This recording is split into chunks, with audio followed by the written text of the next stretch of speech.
Telugu news కి స్వాగతం. ఆడుదాం Andhra cricket tournament లో భాగంగా క్వారీ ప్రాంతంలోని సింహాచల్ నగర్ క్రికెట్ టీం విజేతగా నిలిచింది.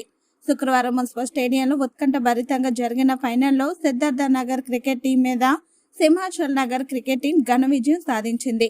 ఫైనల్స్ కావడంతో శ్రీ గౌతమి జీవకారుణ్య సంఘం చైర్మన్ బర్రె కొండబాబు తదితరులు పలువురు ప్రముఖులు క్రికెట్ అభిమానులు మ్యాచ్ చూసేందుకు పెద్ద సంఖ్యలో వచ్చారు. ఈ విజయంతో సింహాచల్ నగర్ క్రికెట్ టీం జిల్లా స్థాయి ఆడుదాం ఆంధ్ర క్రికెట్ టోర్నమెంట్ కు అర్హత పొందింది.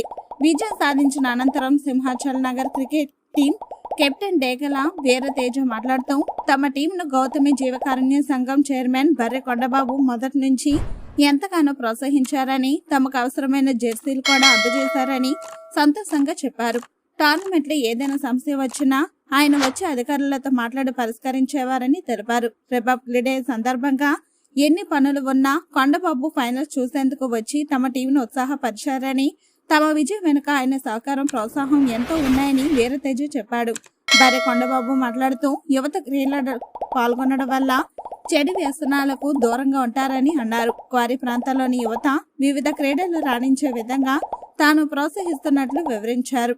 విజేత టీం సభ్యులను కొండబాబు అభినందించారు. జిల్లా టోర్నమెంట్ లో కూడా విజయం సాధించి రాష్ట్ర స్థాయి ఆడుదాం ఆంధ్ర క్రికెట్ పోటీలకు ఈ టీం ఎంపిక కావాలని ఆయన ఆకర్షించారు.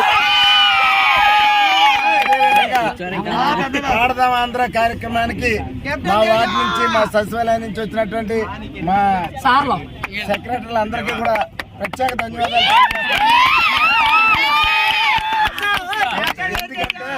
ఎందుకంటే నిన్న జరిగినటువంటి మ్యాచ్ ఏదైతే గ్యాదరింగ్ మ్యాచ్ ఉందో వాళ్ళు డిస్క్వాలిఫై అయ్యారు.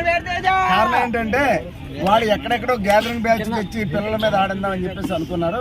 కానీ అది ఎట్టి పరిస్థితుల్లోనూ అంటే మున్సిపల్ ఆఫీసర్ దెబ్బలాడి మా సచివాలయం సెక్రటరీలు మరి దెబ్బలాడి మా వాళ్ళు విజేతగా నిన్న నిలిపారు. ఈరోజు జిల్లా కమిటీకి పంపిస్తున్నారు.